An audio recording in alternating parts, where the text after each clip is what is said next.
What's going on, everybody? Welcome back to TTB Ravens Media, bringing you Ravens content every single day. Joshua, how you feeling today? I'm doing good. I'm doing good. I'm locked into this Bengals Patriots game. As much as I would love for the Bengals to win, so the Patriots can help us out with a playoff berth. I kind of rather see the Patriots take the W, man, and let us keep on fighting and keep on fighting it out. But, I mean, Oh, yeah. outside of that, the Ravens they played a good game. Not mad at them. They Snoop do what he do best. Turnover here, turnover there. He managed the game decent enough for us to get the win. Shout out to our running backs too. Yeah, major shout out to the Ravens offense. 2 field goals with goal-to-go situations, 3 field goals in the red zone. Another game where they can't get the ball into the end zone. They struggle with it heavily. They had some big plays, but they were unable to fully capitalize it and run up the score. And instead, we're stuck with another close game where it's a 1-possession victory for the Ravens in a game where they completely dominated. And if anybody watched that game, they would not come out of it saying, well, yeah, that was a good 1-possession game. It would have been, wow, the Ravens completely dominated the Falcons. But at the same time, it was close because the Ravens just cannot punch that football into the end zone. They got one of them, and it was enough. But it's a continuing problem. It's a continuing issue. But you know what? They got the win, and that's what's important. And hopefully the Patriots are able to pull this one out. It's first and goal, I believe, from the 5 in my viewing. So, overall, it's something where it's like we're just trying to buy the time until Lamar Jackson can return. That's really the hope for the Baltimore Ravens, is just trying to buy time. And you need wins to do that. And so we talked about it, Joshua. Ravens, if they can go 2-1, that's what they needed to do against the Steelers, Browns, and Falcons, because we were saying, hey, let's just assume Lamar Jackson misses those 3. They were able to go 2-1. They should have won all 3, but they went 2-1. They should be in a good spot to finish out the year and be in a position where, hey, this Bengals game could be for the division. And that's exactly what Ravens fans and the Baltimore Ravens organization wants. That definitely would be the route to go about it. I mean, it comes down to the little brother pretty much finally getting his chance at the big brother, and they've been doing the damn thing. I give credit when credit is due. They've been doing the damn thing. It just at the time, when it comes to week 18, I feel like we want to get the best out of both the Cincinnati Bengals and also the Baltimore Ravens. That could be one of the best coaching games that Greg Roman offensively calls. Cincinnati, you never know what type of defense they could be bringing out. Even if Lamar Jackson comes out to play, we might be getting MVP Lamar Jackson because we know how he comes alive during prime time, because that game is still is a TBD in regards of time and day. So it could possibly be a Sunday night game, maybe even bump it up to Monday prime time night. Who knows? I mean, it's definitely giving playoff vibes. Every game that we are playing is literally a fight for our lives. And yes, as a Ravens fan, I don't like it, but as a Ravens fan, and also as someone that understands football, this is what's going to happen. This is what's going to happen. Cincinnati Bengals made the stop. Oh well. But overall, it's just like it's a situation where, one, Tyler Huntley didn't play very well, again, and we the lack of offense is frustrating. And Void said game was unnecessary close. Lamar should be back next week, right? And it's like, yeah, you would think, but at the same time, they have a problem. The Baltimore Ravens have a problem. They make us feel like players returning from injuries will happen so much sooner. They did it last year with Lamar. Like, they were like, oh, he's day-to-day. He was day-to-day for like 7 weeks, and then they're like, okay, he's week to week. Mm-hmm.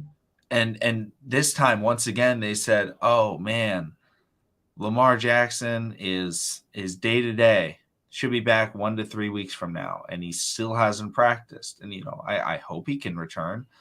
But at the same time, it's just, we don't know exactly when people are going to come back. They do this a lot with their injured players, and they make it seem like they are very close to returning, and they talk about them like they're very close to returning, Right. and then they aren't. Right? David Ojabo was activated like 5 weeks ago or 6 weeks ago. They brought him back to practice. It was like, oh wow, he could return really soon. Ronnie Stanley, they do that. They do it all the time. And so, obviously you hope Lamar returns next week, but I'm not wildly confident that they are going to be able to do that. I think that's a situation where also this fumble by Ramondre Stevenson at the goal line is pretty funny because forward progress was definitely stopped, but that's not reviewable. It's just like whatever. Like the Ravens need Lamar, but at the same time, even if they have Lamar, their coach is Greg Roman. And Greg Roman is so bad, and we see it in the red zone every single week. And also, J.K. Dobbins got like 2 carries in the second half, and J.K. Dobbins dominated that game. Like, I don't care if he's not 100%.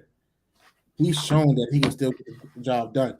And I mean, it's nothing that we're trying to take away from Gus Edwards. Gus Edwards, he definitely came alive when he needed to. He reminded me of Gus pre-injury, and I love that he's finally getting his legs under him. That's great. But man, you got to keep on feeding that dog. And J.K. Dobbins, he is a premier feature running back in my opinion. And just having him have 2 carries in the second half, that's ridiculous. That me as a player in a mindset that will frustrate the hell out of me too. If you see me eating, if you see me cut up the field, if you see me carving up the defense, getting pretty much whatever the hell I want, why stop feeding me? So like you said, man, Gregory Roman is the play calling guru for us as of right now. I don't understand why he does some of the things that he does. Shout out to Anthony Isabella, taking over Devin Duvernay as the gadget guy. But and watch a Snoop throw, man. It's stressful. It's stressful for the simple fact because you saw him overthrow wide receivers way too many times today. The ball could have been. We could have had. I think we could have had maybe like 2 more touchdowns. If those Josh Alva throws were right there on the money, but sometimes your second string quarterback, and we being completely honest, doesn't have the accuracy. It doesn't, and like you've been saying, McConnell, he truly lobs the ball, and you can tell, like no emphasis. He just puts it up there and expects somebody to run for it. When you put it 10 yards in front of your wide receiver, and your wide receiver is 10 yards behind, that's not gonna help us out. That's not gonna add up. Yeah, well, I mean, we're trying to, have success. The Ravens have played garbage offenses and garbage teams the last 3 weeks. Garbage offenses, teams that do not put up points, and they are in close games because the Ravens can't put up points. And if you are in the red zone, you need to be able to give it to somebody to make plays, and they don't even try. They don't even try to make those big plays. What they do is they go out and they say, hey, if he's not wide open, Tyler Huntley, don't throw it. And that's fine, but the Ravens don't have players that can get open. And then when they are open, the throws are missed. And there were so many times where I'm looking at the play calls, and I'm like, why is this the call? I'm like, take a deep shot? Yeah.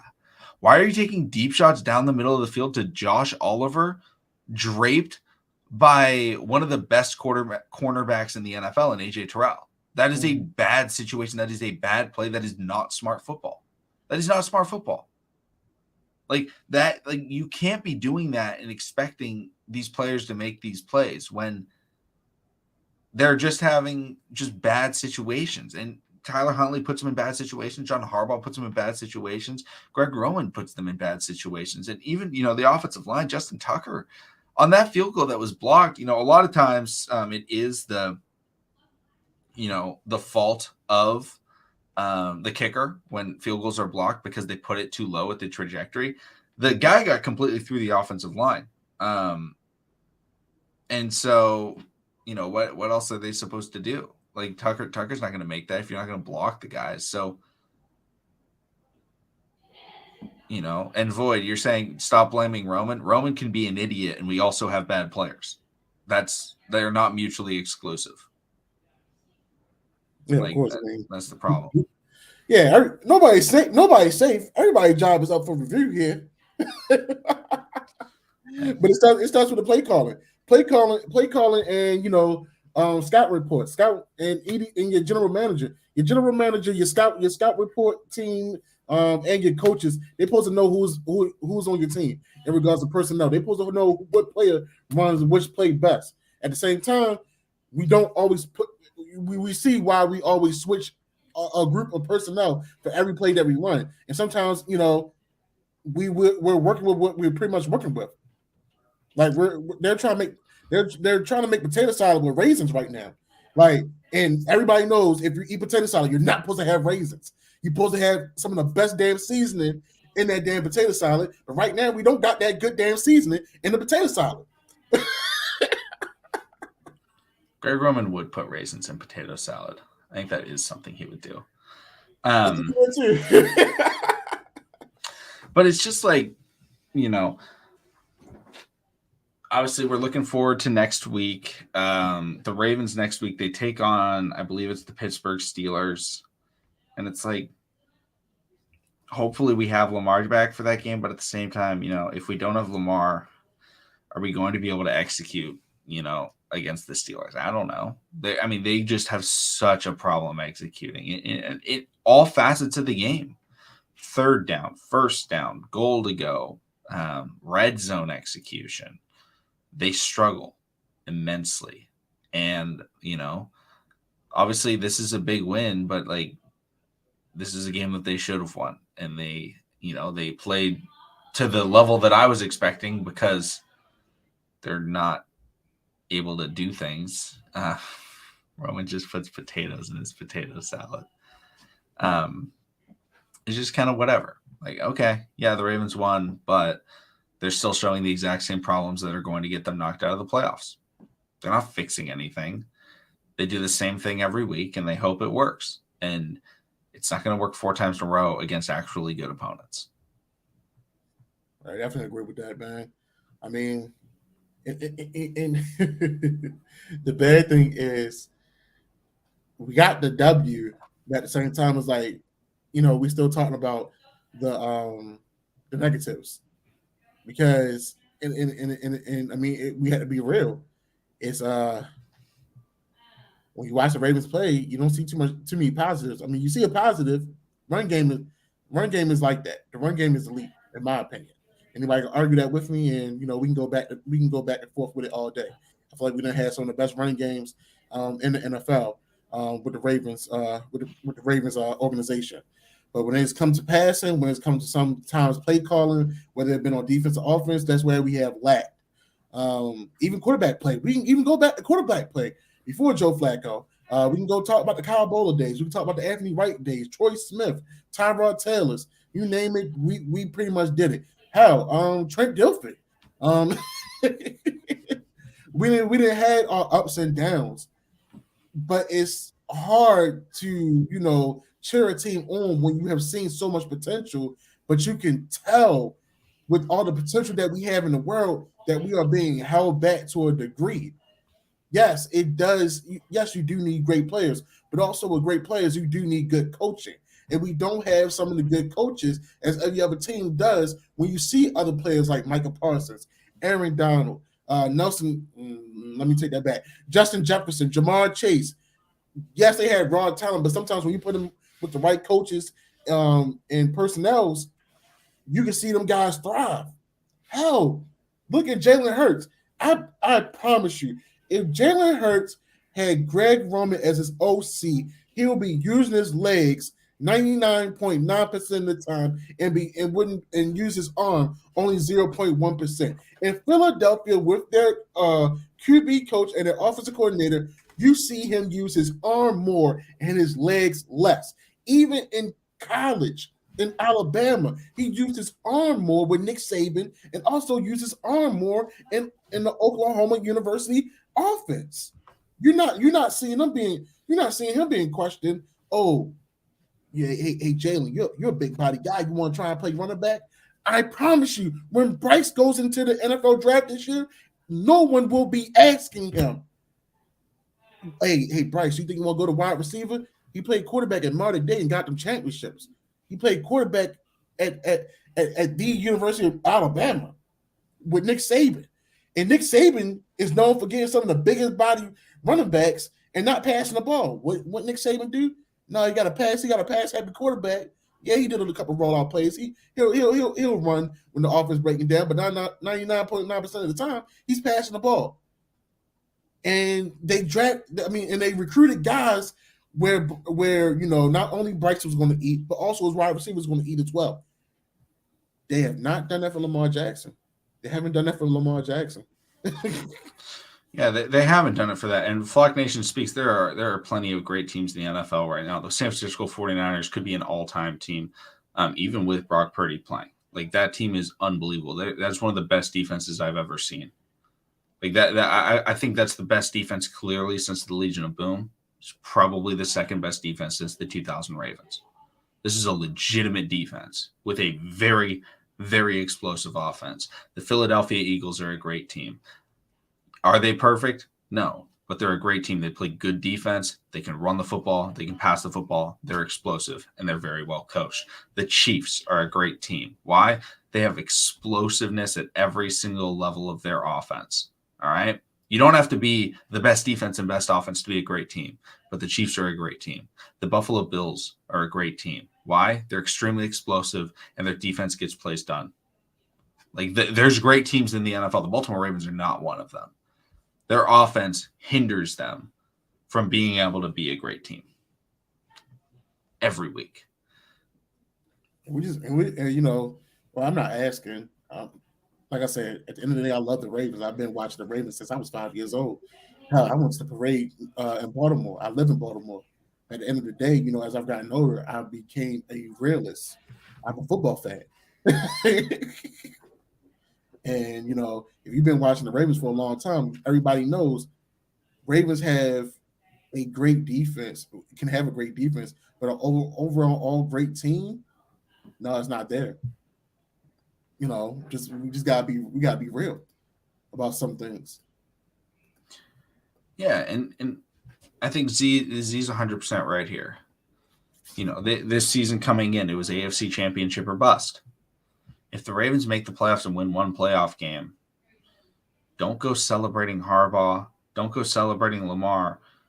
That's a failure of a season. The Ravens do not want it. There's a lot of teams that this happens to. Whether in the NFL or in the NBA, where you go to the playoffs every year, but you know what? You're not an actual contender, right? The Seattle Seahawks have been doing it for the last 7 years. The Portland Trailblazers, the Oklahoma City Thunder after Kevin Durant left. The Tennessee Titans have been doing it forever. It's like, yeah, you're making it, but you don't have a chance. And making it and not having a chance is just as bad as not making it. Like, yeah, you get a few more ticket sales, but come on, there's no prize for second place. If you're not first, you're last. Exactly. Like, and this Ravens team is not built to. And yeah, prime James Harden, I like that comparison. It's like, oh yeah, they're going out there and they're trying, and they're just kind of getting to that next level. And it's like, oh yeah, no, not gonna work. But I don't know. I don't have a lot to say. Yeah, man. I mean, it's not like we're trying to bring down. We're not trying to bring down the team. I mean, at the end of the day, we're happy for a win. We would love for the Ravens to go for the get into the playoffs and make a deep run. But at the same time, it falls down on the players. It falls down on the coaching. Absolutely. Joshua, do you have anything else that you want to talk about in the post-game stream? Not much, man. I mean, now, we in the playoffs now. Officially, we in the playoffs. So that's true. Ravens made the playoffs, and the Ravens are still one game back from the Bengals. So if the Ravens win out, they win the division and get to play probably the Bengals. Actually, no, it probably wouldn't be the Bengals. It would probably be it could be like the Jets or the Dolphins. I think it would probably be the Dolphins at that. Bold take: Dolphins aren't making the playoffs. Yeah, I don't think they will. All right, everybody. Thank you so much for coming through. Merry Christmas to everybody who celebrates it. Merry Christmas Eve. So, probably won't be a video tomorrow. Go hang out with your guys' family. Go do whatever tradition you guys have. Go have fun with that. Watch some maybe good NBA basketball on Christmas Day. I always love that. One of my favorite parts of Christmas is those games. There haven't been very many good ones in recent years, but maybe that's because I'm an OKC fan and I want to watch them play, and they never do. But thank you guys so much for coming through. Subscribe for daily content. We'll see all of you again next time.